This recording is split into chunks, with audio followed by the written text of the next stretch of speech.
Good evening everyone. আজকে তোমাদের সাথে শেয়ার করছি একটা মিনি ব্লগ। আশা করি তোমাদের এই মিনি ব্লগটা ভালো লাগবে। তো আজকে আমরা সবাই মিলে চলে গিয়েছিলাম একটা রিসর্টে। আমাদের বাড়ির ঠিক কাছেই কিন্তু রয়েছে এই রিসর্টটা। আর মাঝে মধ্যে কিন্তু এরকম হুটহাট প্ল্যান করে বেরিয়ে পড়লে ভীষণই ভালো লাগে। আজকের এই পুরো ট্রিপটাই ছিল কিংশুকদার তরফ থেকে।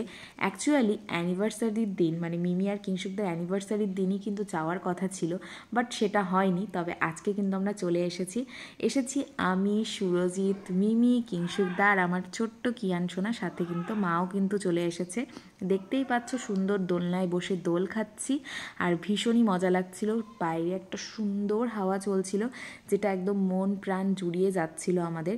এখানে এসেই ফার্স্টে আমরা স্ন্যাক্সে চা, তারপর হচ্ছে গিয়ে ফ্রেঞ্চ ফ্রাই, এগুলো তো খেয়েই নিয়েছি। তারপর দোলনাতে দুলছিলাম সবাই মিলে।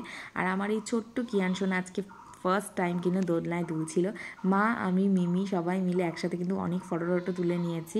মিমি, কিংশুকদা, কিয়ান দেখো, ওদেরকেও সুন্দর করে ফটো তুলে দিলাম, প্লাস ছোটো ছোটো ভিডিও ক্লিপও নিয়ে রেখেছিলাম যাতে তোমাদের সাথে শেয়ার করতে পারি। আর দেখতেই পাচ্ছ কতটা সুন্দর লাগছে ওদের তিনজনকে একসাথে। আর সাথে কিন্তু আমরা সবাই মিলে একসাথে ভীষণ মজা করেছি আজকের এই দিনটা। আর এই যে দিনটা আমরা আজকে মজা করেছি, এটা কিন্তু একদমই আমাদের কোনো প্ল্যানিংয়ে ছিল না। আজকে আমরা হুট করে এখানে চলে এসেছি আর এসে আমাদের এত ভালো লেগেছে।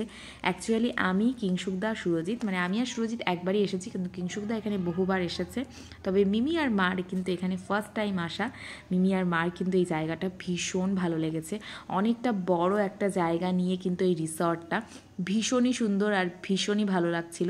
সাথে পাশেই ছিল একটা নদী, নদীটার থেকে একটা এত সুন্দর হাওয়া চলছিল, ভীষণই ভালো লাগছিল। আর সাথে কিন্তু আমাদের এই ছোট্ট কিয়ান, ও কিন্তু ভীষণ এনজয় করছিল আমাদের সাথে।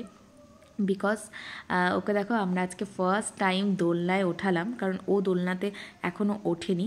তো সেজন্য দোলনাতে উঠে কিন্তু ভীষণ খুশি হয়েছে। তারপরে দেখো এখানে কিন্তু আজকে মেশো প্লাস পাপা সবার সাথে কিন্তু আমার কিয়ান দোলনায় উঠে গিয়েছে আর দোলনাতে কিন্তু সুন্দর করে বসিয়ে দিয়েছে। দেখতেই পাচ্ছ, আর ভয় লাগছিল আমাদের, কিন্তু আমরা কিন্তু বসিয়ে দিয়েছি আর ও কিন্তু ভীষণ এনজয় করছিল। তারপরে ওর মার কোলে গিয়ে এখানে কিন্তু ভীষণ সুন্দর করে দোল খাচ্ছিল আর ভীষণই মজা করছিল।